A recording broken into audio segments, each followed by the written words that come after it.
WAMT.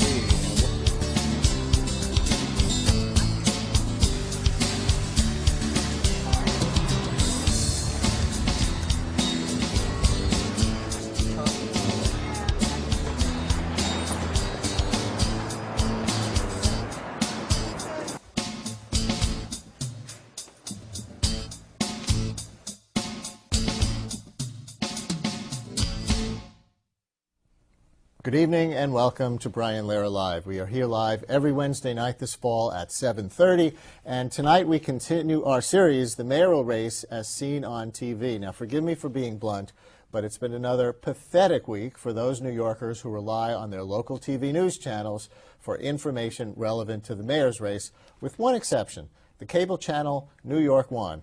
With the help of students from Baruch College, we are watching the evening news each Thursday through Sunday during the election season and reporting to you what we find in news content and campaign commercials. On the regular broadcast channels, we continue to find almost no campaign news at all and virtually no stories that are issue-oriented when there are any. This week, however, we compared the 11 p.m. newscast on Channel 7 to New York 1's equivalent of a newscast, the show New York Tonight. And over the 4 nights, we found no campaign-related stories on Channel 7. We found 5 stories on New York 1, sampling just 2 days. Campaign commercials continue to dominate the narrative of the race on TV, and Mayor Bloomberg, not surprisingly, continued to dominate the commercials, with 6 spots during these newscasts compared to Ferrer's 3. Now let's take a look at some of what was there, and we'll begin tonight with the commercials. Mayor Bloomberg knows that Freddie Ferrer's base is among blacks and Latinos primarily, so the Bloomberg people created an ad about minority-owned businesses. Mike Bloomberg made it easier for minority and women-owned businesses to get city contracts. I'm a contractor with F&R Installers. I have worked at several schools in Queens, Staten Island, Brooklyn. Bloomberg's spending more than $6 billion for school construction and renovation. Children learn better in a nicer environment, and Mike Bloomberg has a deep commitment for improving the atmosphere in which the children are educated. Test scores are up, jobs are up. It's a win-win for all of New York. All right, we'll go on to another Bloomberg ad now, and with all the money he's been spending on so many different TV commercials, he could make a kind of campaign commercial greatest hits video, and this ad seems to approach that. For New Yorkers, here's what it takes to move our city forward. Expanding health care coverage, now helping 2.6 million people. More charter schools to give parents better choices. Double pre-K and child care. 250,000 more jobs in 5 years. Using technology and intelligence to keep New York secure. A vision of New York where every New Yorker can do better. Mike Bloomberg, to keep all of New York moving forward. We've got jobs, we've got health care, we've got education, but Fernando Ferrer is still struggling with money. His commercials are short, simple, and low budget, like this 15-second ad about education. This is how many students enter New York City's public schools. This is how many graduate. A system that fails half our children fails us all. Learn more at Ferrer2005.com. Did you blink? So those are our ads for this week. Now let's look at how Channel 7 and New York 1 covered the race. The first thing to know is that in the period of Thursday through Sunday in the evening news, Channel 7 did no stories about the mayoral race, none at all. And what a contrast with New York 1. New York 1 had a total of 5 stories pertinent to the race over just 2 days that we sampled. But even New York 1 focused overwhelmingly on the race itself and not on the issues. Let's see some examples. There was the day Bill Clinton came to stump for Freddie Ferrer, but the story was about the sound, or lack thereof. With the help of a very popular former president, it was finally the crowd. The energy. And the enthusiasm Fernando Ferrer badly needs at this late stage of the campaign. But hardly the message Ferrer wants voters to hear. Former President Bill Clinton let his star power shine over the Democratic mayoral nominee. But when it was all said and done, there were more questions of whether Ferrer is ready for prime time. when only my mother and my wife thought I could be elected president, the borough president of the Bronx endorsed Bill Clinton for president, and I'm glad to be here to return the favor. Questions about whether Ferrer was ready for prime time because arguments over the sound system made Clinton inaudible for most of his time on stage. Now, here's a short clip from a New York One story that did have some substance to it. After Ferrer had emphasized problems in the high schools for this entire year, like in that ad, the mayor came out with some high school improvement proposals last week. The mayor didn't use a salesman's pitch to sell the ways he says he'll improve city high schools in the next 4 years. We will create at least 15 new transfer schools, nearly doubling the number that now exist and expanding opportunities for 3,000 more students. Another section of the same New York One story had to do with Mayor Bloomberg's campaigning in Harlem, playing defense on another of Ferrer's issues, jobs. African Americans are crucial in this election. The mayor did well among Latino voters 4 years ago, but with a Hispanic Democratic challenger, Fernando Ferrer, in the race, the mayor likely needs to do better among blacks.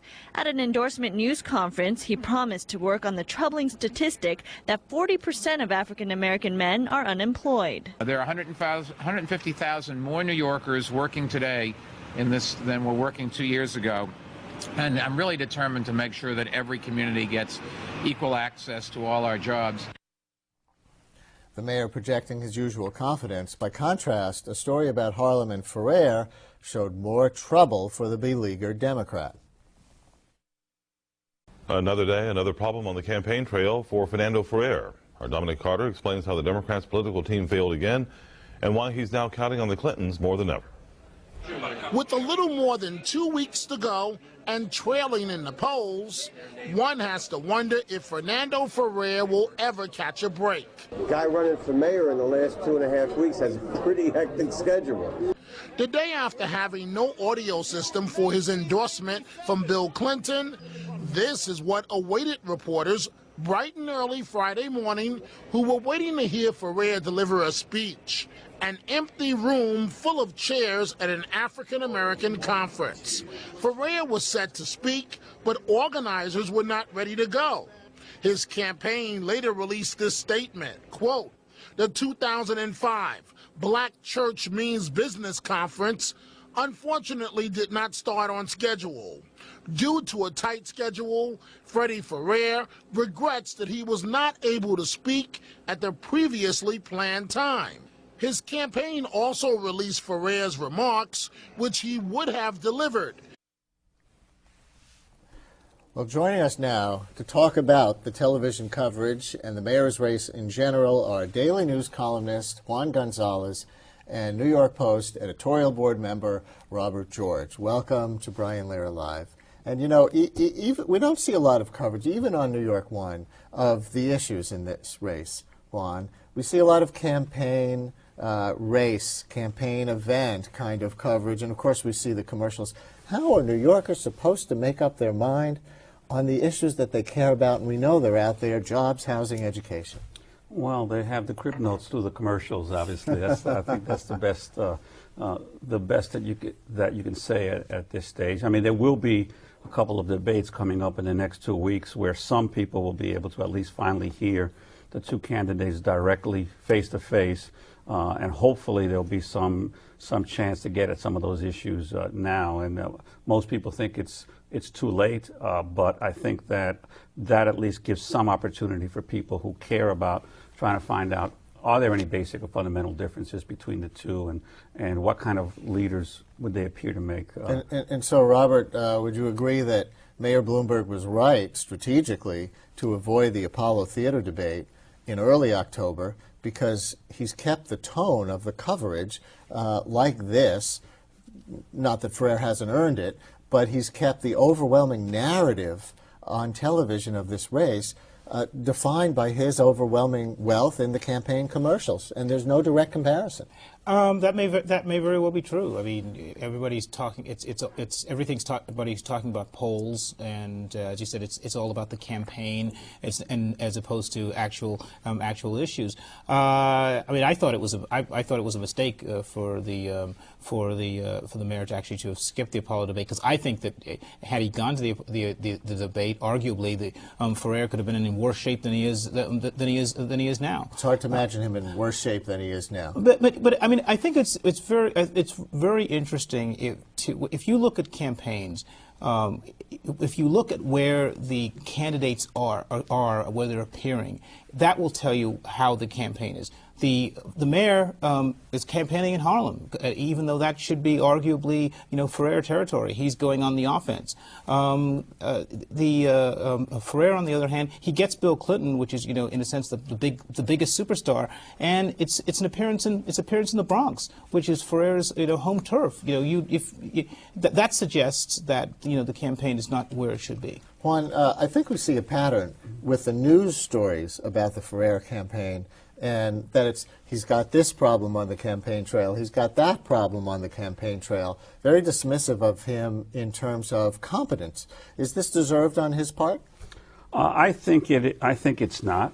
I think that I'm frankly ashamed of my colleagues in the press, both print and broadcast, for their arrogance and for their willingness to understanding that you have an incumbent mayor who is spending more money than any political figure has ever spent in the history of this country on a local race, with his incumbency, the power of incumbency, and yet my colleagues in the media have not seen fit to at least assure that through the press the issues of both candidates could get out, and that the underdog, who was always an underdog, would at least have an opportunity to make his case before the public. For TV, I can understand it. TV has a financial interest in not covering the race. The less they cover, the more ads have to be bought from the TV stations. Do you think that if they were covering... There's direct financial interest you don't for think television Bloomberg not would, to cover politics. You don't it's been proven repeatedly. You don't think Bloomberg would be doing this massive buy even if there were more news stories on the local channels? Well,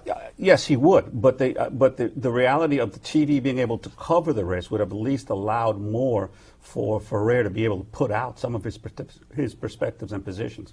So, I think that, but for the print media, which doesn't have a direct financial interest in the advertising bonanza that Bloomberg represents, I think it's especially unconscionable that they've devoted so little time to the issues involved. I think over the last week, you had maybe one story on one story that I think all the three major papers covered.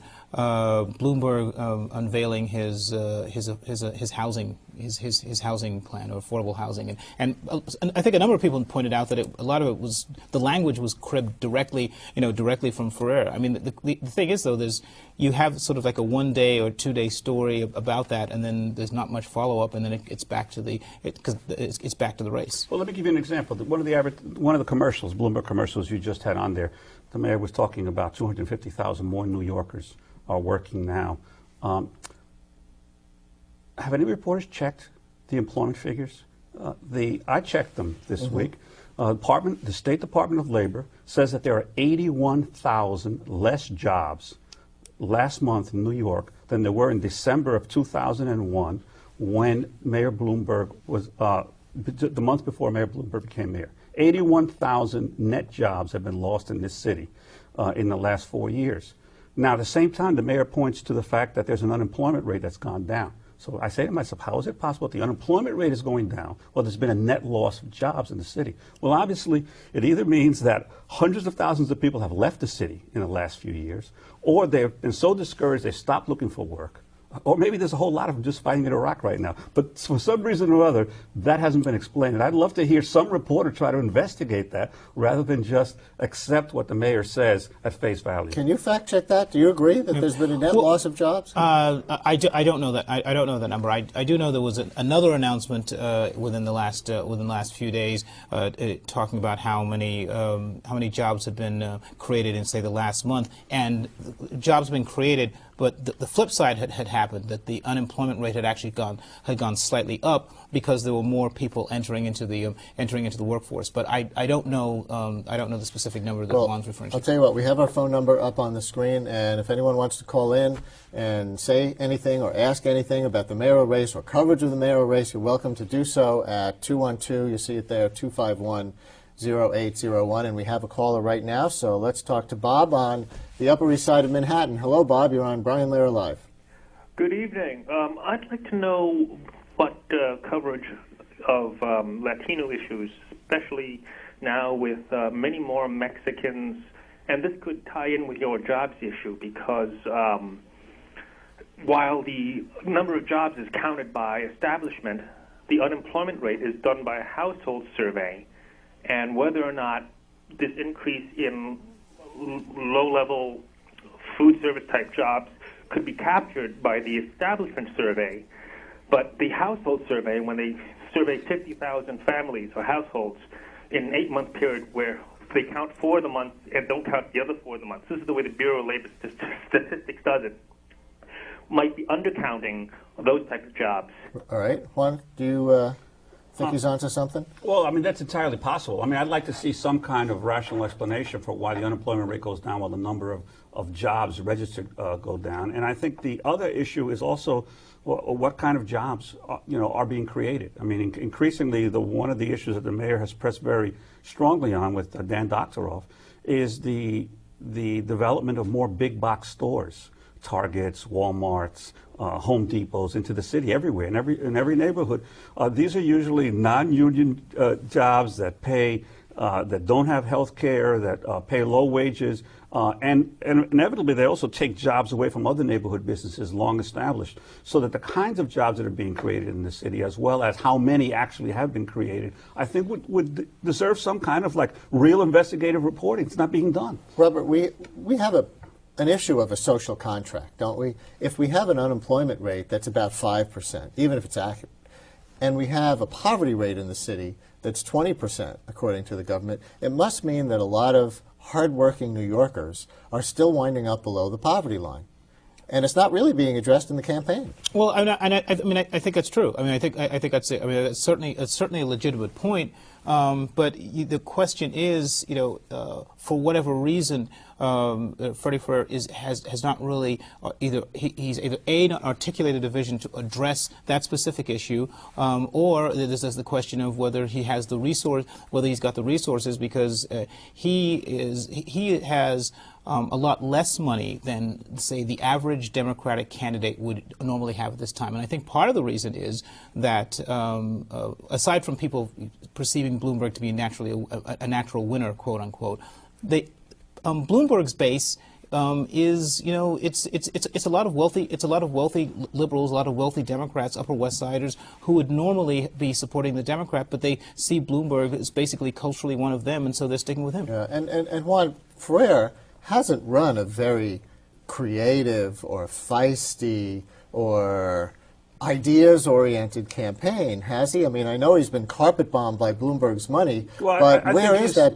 tough alternative? I think he's made one of the big mistakes that the campaign has made is trying to pin George Bush on Michael Bloomberg. Exactly. And Tom DeLay, as if to say, well, because they're both Republicans, therefore automatically you should vote against them. I think that New Yorkers are much smarter than that. They want to see something more substantive. And had the campaign from the beginning stuck with a basic class message, which I think is the essence of the Bloomberg administration. This is a guy who takes care of his friends and buddies who are multimillionaires, the real estate interests, and the bankers. But that's and not the fair, average is New it? Yorker. He doesn't think he's taking care of his friends and buddies. He thinks, whether you agree with him or not, that he's doing the right thing for the city. You got to give him that, don't you? I'm sure he actually sincerely believes that. But the reality of what the policies have been that, I mean, take housing, which I think is the most clear demarcation between Bloomberg and Ferrer. Tell me a New Yorker who does not believe that the cost of housing is too high. You've got 500,000 people who are paying, 500,000 families that are paying more than 50% of their income every week for rent.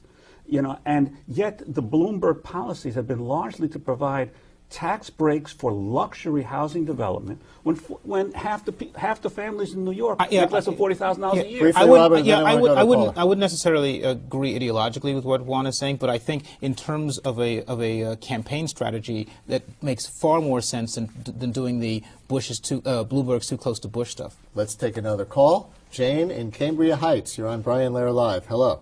Yes, good evening.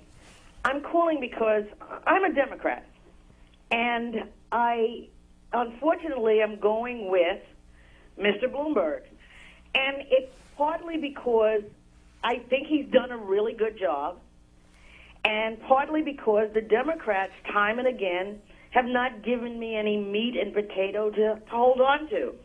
I fall into so many categories. I'm a woman, I'm black, I'm a lesbian, and all these things should be pointing me toward voting for Ferrara.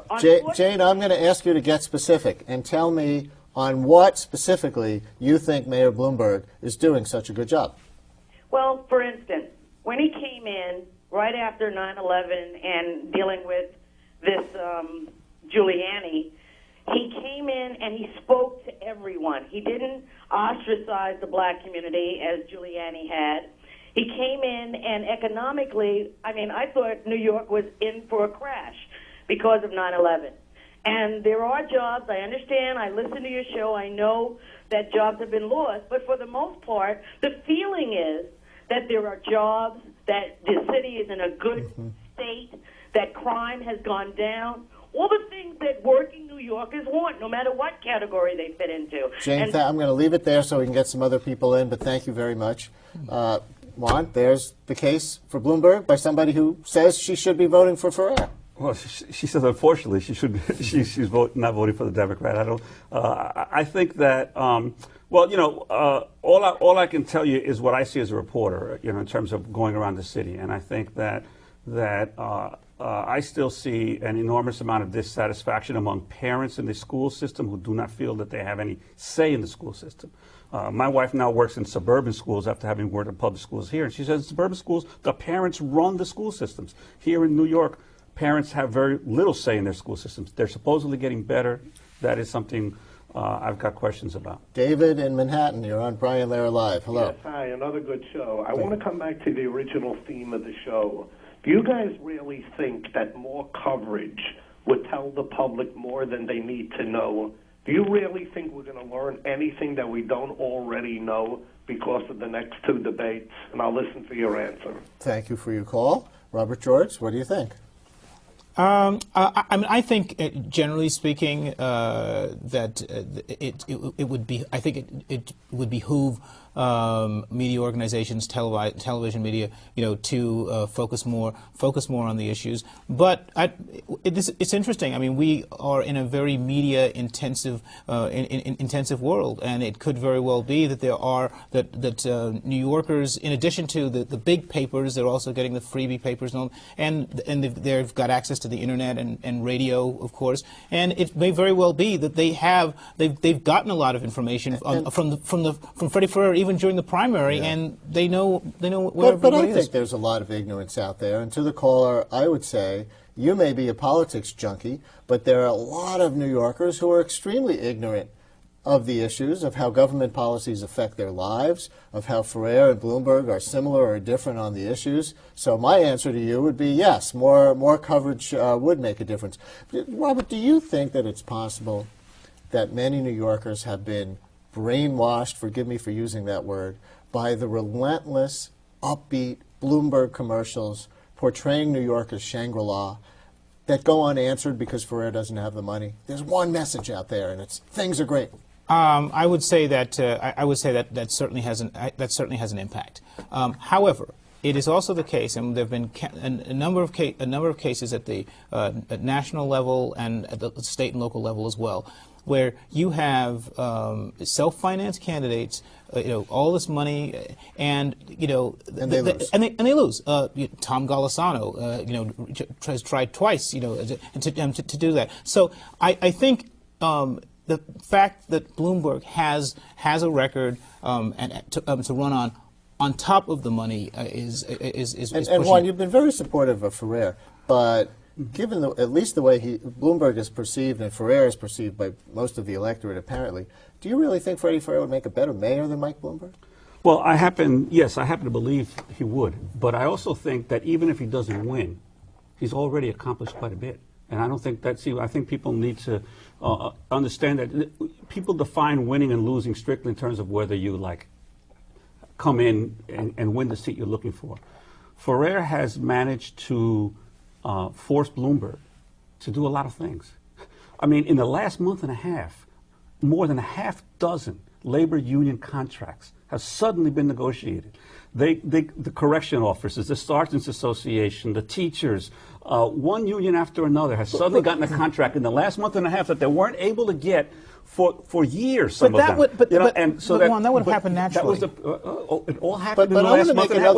The last month and a half. I mean, it would have what happened. A coincidence! It would have happened naturally following the following the Democratic primary. I think that's a natural influence. Whether it would have been clear that the mayor was so worried about being able to assure his victory that he's ordered his people to negotiate all these contracts, get them out of the way. And even before that, too, he'd already gotten a number of union endorsements, from organizations that previously have endorsed But one Democrats. other thing, I want to agree with Juan on the basic point that he's making, but give you some different reasons and get your response, and then we're going to be out of time. The fact that there's a race, the fact that Ferrer has been out there hammering the housing question has forced Bloomberg to a larger housing plan by 100,000 units. The fact that he's been hammering on jobs has forced Bloomberg to a big new jobs plan that he didn't announce before. The same thing with the high schools. All of a sudden, after Ferrer's been saying high schools, high schools, high schools, like in that commercial we saw, Mayor Bloomberg suddenly has a high school plan. That matters, doesn't it? Oh, I think it does. I mean, I think it's part of the natural evolution of a campaign that you see what the opponent is doing, and then you figure out, okay, what in my platform already responds to this, or what do I have to do to actually focus on it. The difference, of course, the difference is, Ferrer, if he had more resources, could probably do the same thing versus what Bloomberg is throwing at him. But Robert George from the New York Post editorial page, Juan Gonzalez, Daily News columnist, and from Democracy Now! Thank you very much. And as we've done previously in this series, we will turn now from the mayor's race, as seen on other TV stations, to one of the issues that's missing from most of the coverage this week, and it's one we just touched on. The #1 issue for many New Yorkers, affordable housing. We will actually compare the Bloomberg and Ferrer affordable housing plans right after this. This is Brian Lehrer Live.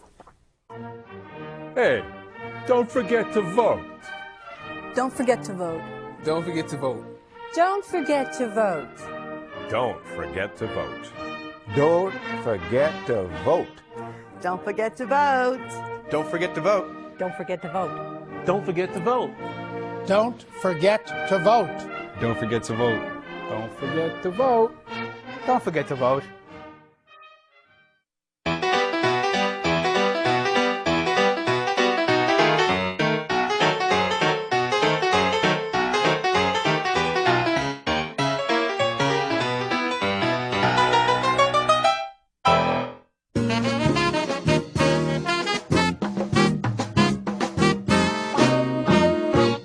Por favor, de la escuela. Tómate para que te veas en la escuela.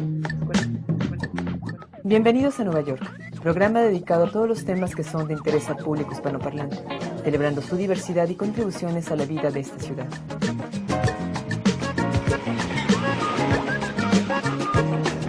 Damas y caballeros, gracias, thank you, gracias.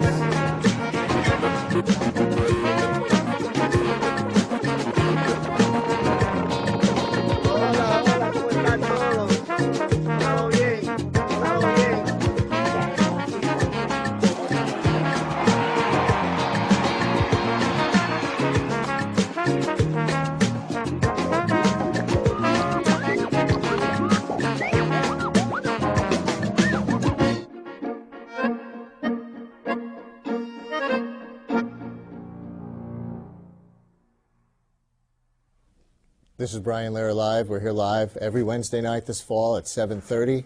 So what are New Yorkers more obsessed with than the CIA leak case and Britney Spears' baby? Real estate. or as most of us who are not Donald Trump call it, affordable housing.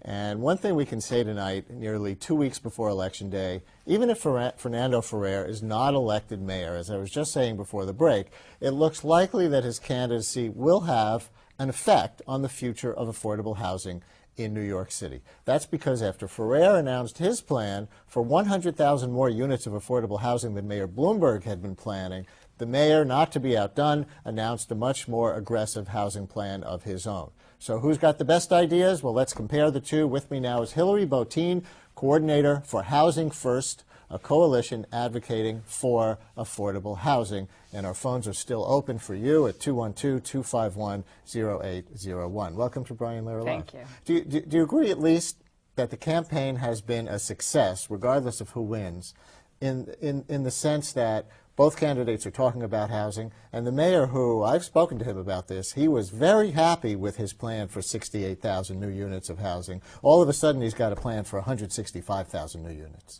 Oh, we're delighted. In all the campaign polls so far this year, it's interesting that housing has pretty much always made it up into the top 3 issues, and that hasn't always been the case.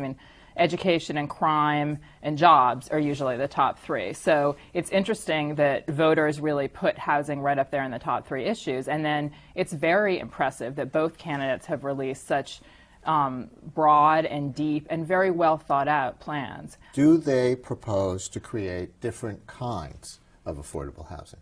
There are slight differences in the plans. I guess what we are happiest about from the perspective of Housing First, and I'll just say the press, when Bloomberg announced his plan last week, much of the press made it out as if Bloomberg was responding to Ferrer's plan.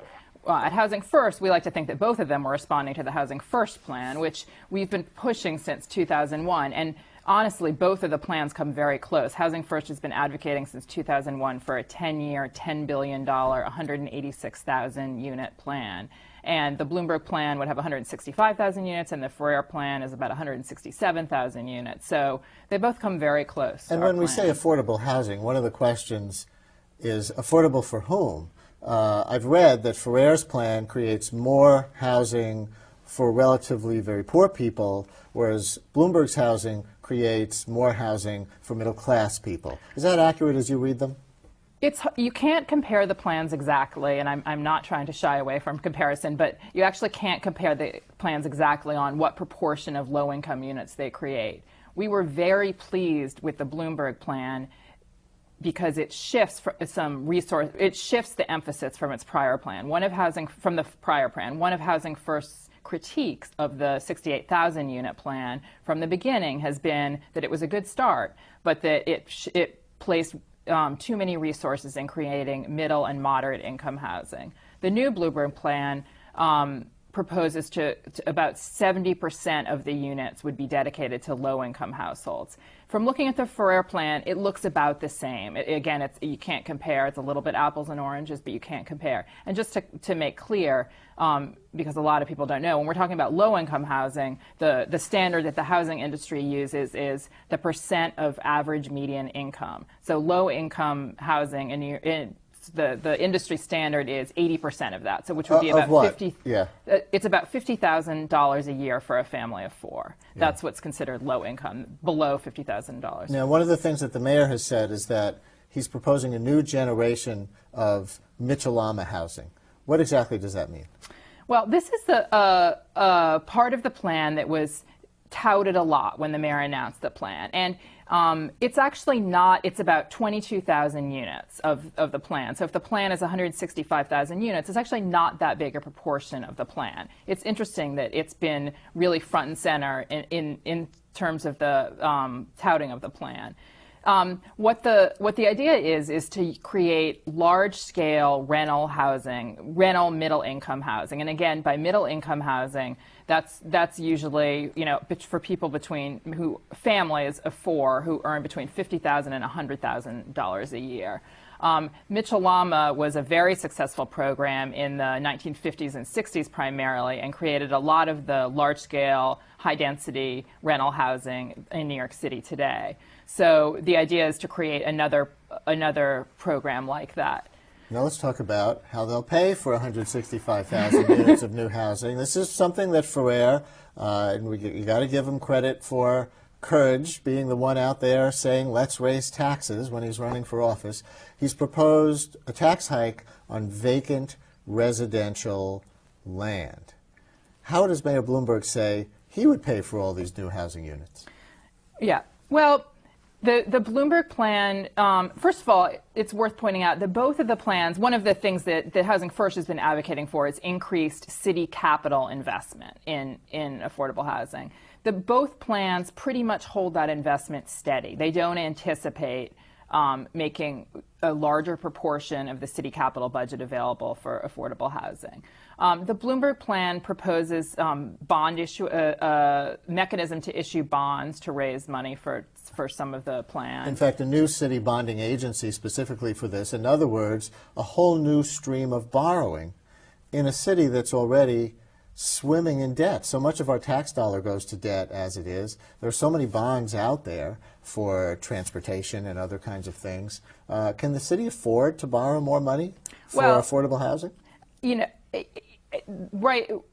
It sometimes is appropriate to question that, and I think it is appropriate to question all of the financing strategies, because whoever gets elected mayor, we're going to have to stay on top of him and make sure that it really happens. The city is doing pretty well financially, so it might be an appropriate time to use bonds to raise money. It's not, Housing First is not in the position of passing judgment either way. And there's a downside to Ferrer's plan, too. I mean, if you have a tax on land that's going to be used for residential development, it means that housing, once it's built, is going to be more expensive, doesn't it? Well, no, the Ferrer plan, what he's calling the anti-speculation tax, actually would tax vacant lots that are, and I may have some of the details fuzzy, but my belief is vacant lots that are next to lots where there's residential housing, and if the land is held vacant for a certain number of years, they would change the assessment so it would be assessed as a commercial property rather than as a residential property. So the idea behind that is to discourage speculation and to encourage residential development. Let's take a phone call. Sure. John in Manhattan, you're on Brian Lehrer Live talking about housing. Hi. Hello, I'm talking about Mitchell-Lama housing. I'd like your guest to comment. Some Mitchell-Lama is being considered for privatization, which will shut out the middle class, what it was originally built for. That housing is already there and paid for.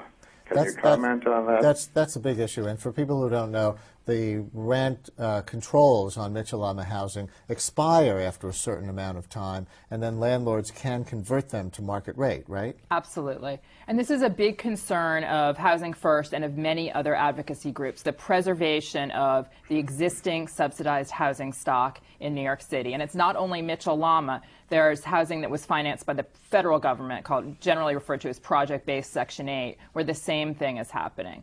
And we've been very concerned about it. Obviously, you can build many, many new units, but it's not going to make a dent in the intense housing need in the city if the existing housing is allowed to fall out of affordability.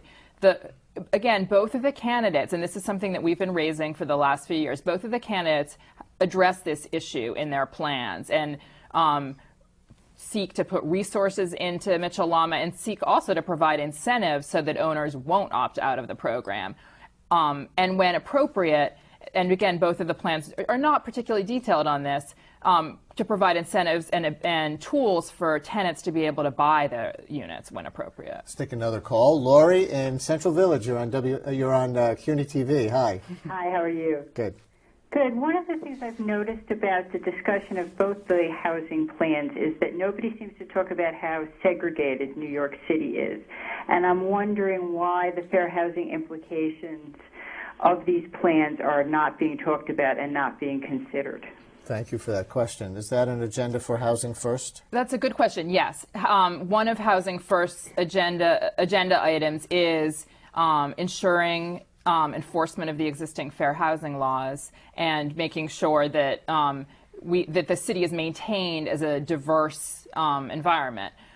It's absolutely true that neither of the plans talk specifically about integration and fair housing. One of the tools that Housing First has been pushing, and that both the Ferrer and the Bloomberg plans talk about, is inclusionary zoning or inclusionary housing, which means giving incentives to private developers to create affordable units as part of their housing. The most publicized recent deal was in the Greenpoint Williamsburg rezoning, which included a very significant inclusionary zoning component. So inclusionary zoning, one of the reasons why we really promote inclusionary zoning is because it promotes communities that are integrated racially and economically. And one of the differences between Fernando Ferrer and Michael Bloomberg is that Ferrer supports mandatory inclusionary zoning that would require developers of expensive housing to include some affordable units, 20% or whatever it would be, whereas Mayor Bloomberg prefers to negotiate with developers on a case-by-case basis.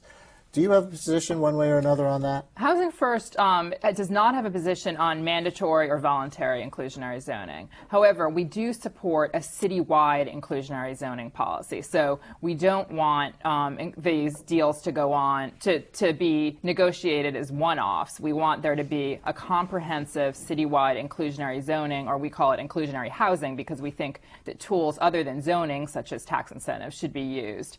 And we would like to model it on the Greenpoint Williamsburg rezoning. There is one thing, and I know people in Greenpoint and Williamsburg who are not happy with this, even though it's going to create more affordable housing, because it's just going to create a whole lot more housing. It's going to make their neighborhoods much more dense. And one of the problems with the inclusionary zoning model is that they usually let developers build higher and more dense in exchange for making some of the units, or more of the units, affordable. Is that a trade-off you're happy with in every case? Well, I mean, when inclusionary zoning is done right, it's sensitive to the neighborhood, to the conditions of the neighborhood in which it's done. New York is a very dense city, so there's certainly some neighborhoods where very dense development might not be appropriate, but we think that there's a way to evaluate whether it's appropriate to build densely, and most areas of New York are quite dense. By the way, Mayor Bloomberg has made it clear that he wants Ground Zero to include housing, something that technically is not allowed under its charter with the Port Authority, I believe, and obviously something that the office space developer Larry Silverstein was not planning on. Right. Is this something that makes Housing First happy?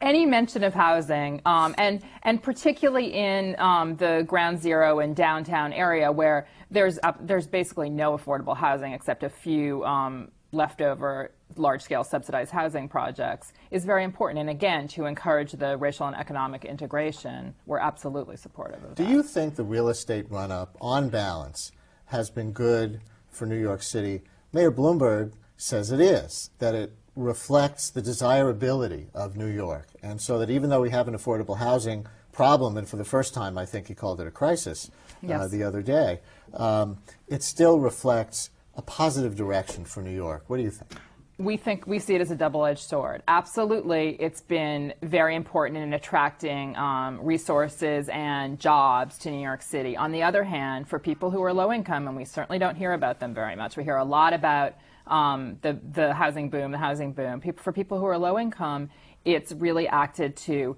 push them out of many neighborhoods and to push them out of housing that once was affordable. So I think we have a success of democracy here, which is that the fact that there is a campaign has created a challenger who saw an opportunity, who started talking about affordable housing. The mayor, who everybody thinks is likely to win re-election, felt the need to respond. If Mayor Bloomberg is reelected, how confident are you that he's going to keep the promises that he made to you and the city on affordable housing in the last few days? We're fairly confident because we're going to be there every day making sure that he's going to keep the promises and getting in the face of the administration if they don't, because it's one of the most important issues facing the city today. All right. Hilary Botein from the group Housing First, and if you want to hear more with Hilary Botein, she's going to be on my radio show tomorrow morning. That show starts at 10 o'clock on WNYC, New York Public Radio, AM 820 and 93.9, so we will continue this conversation then. Thank you very much. Thank you. And coming up next, images of China in Chinatown. This is Brian Lehrer Live.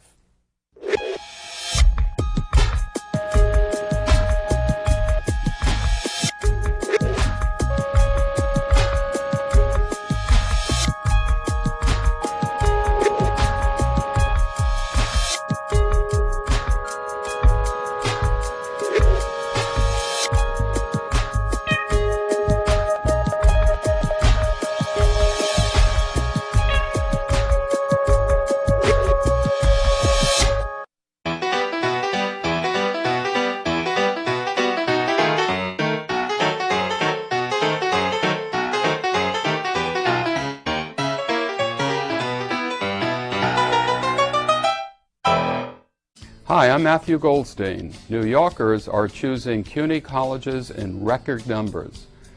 CUNY has a world-class faculty and state-of-the-art facilities. Come visit our campuses located in every borough. Talk with career advisors and financial aid experts. Contact us at cuny.edu or call us at 1-800-CUNY-YES. CUNY will invest in your future. Invest in CUNY now.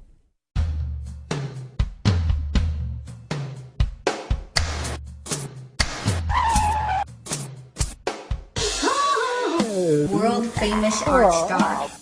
What? Art or something like it? To make art. What's going on in New York? Art or something like it. And I'm a photographer. The life of an artist or something like it. I say, watch art or something like it. This is Brian Lehrer Live. We're here live every Wednesday night this fall at 7:30. And if you look up in Chinatown this week, you might catch a glimpse of, well, China.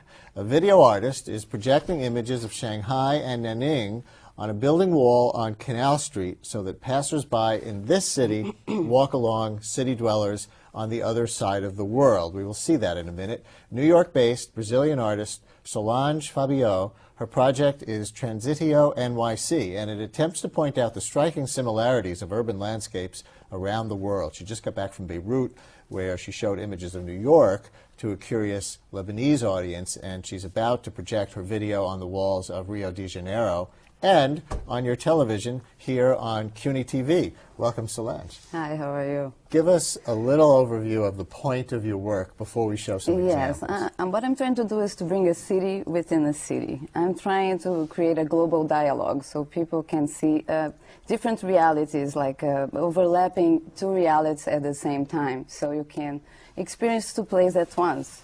So that's the idea of the project. Yes. And what video are you projecting on Canal Street? Well, Canal Street, I'm bringing Nanning and Shanghai, and this is a 40 minutes video loop, which I'm projecting on a building facade on Canal and Center Street. You've been to Shanghai and Nanning and shot it yourself? Yes, yes, that's how I normally do it. I drive through the city, and with the handheld camera, I absorb the reality of the city, and I'm trying to transfer that reality to our reality so we can have both together. So let's look at some of this video, and I'm going to ask you to talk us through this. There is ambient sound on here, but no dialogue, so you just tell people about this. Well, you see, that was my first time arriving in Nanning, and what I do is I get a car, and I get the camera, and I go through the city without knowing anything about it, and trying to get a pass that covers all the areas of the city. And this is from the point of view, we should say, of a passenger in a taxi. Exactly, that's the idea. So you're just reacting to what you're seeing or what you haven't seen before. So that's the idea. So I'm absorbing that reality and reacting to that reality. And were you looking for specific images when you shot this, or just taking whatever came by? It's about passing by, and whatever is passing by is that the relationship that I applied to this video is these two relations. Now, when it speeds up and slows down, as it did at the end there, is that because the car was speeding up and slowing it, or is that an editing decision? Actually, it's all on site, meaning as I'm filming through, I have the reaction to what I'm seeing. It's a manipulation of the camera that makes all that super speed or less speed, but there's a reality of the traffic also that defines what the reality of stopping by and having that scene that happens at that moment. And we'll see another example in a minute of Solange Fabiao's work, city on city, but our phones are still open if anybody wants to talk about the idea of juxtaposing one city with another. Maybe you've lived in various cities and think about the texture of life in one compared to another, visually or otherwise. 212-251-0801, 251-0801 on Brian Lehrer Live. Is there a special significance to you of showing scenes of China in Chinatown? It certainly is special because I'm trying to create these dialogues, and I'm trying to bridge China with Chinatown. So maybe people that never had the chance to go to China, they have the chance to experience China within their reality, and I think that's a good dialogue in itself, and with history as well.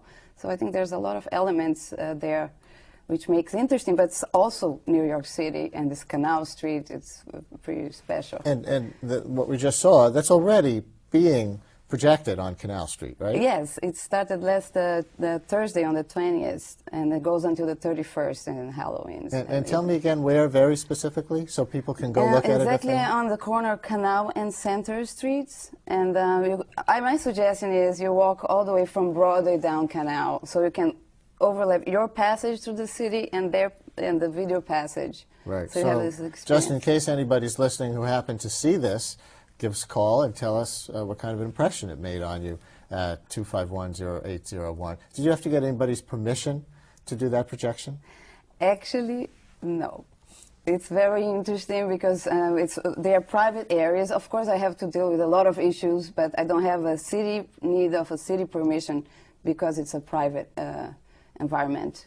Right. And why there, of all the potential spots in Chinatown? Well, I made a lot of research, and of course there are sites that I looked into and I thought would be great, but then I turned around and there was a building being built in that site, but I said, well, I have to find a new site, and actually this was the best site I found, so that was very lucky. I think it's a great site. All right, let's roll a second video, and I want you to talk us through this one too. This is Shanghai, right? Yes, this is Shanghai. Also on Canal Street.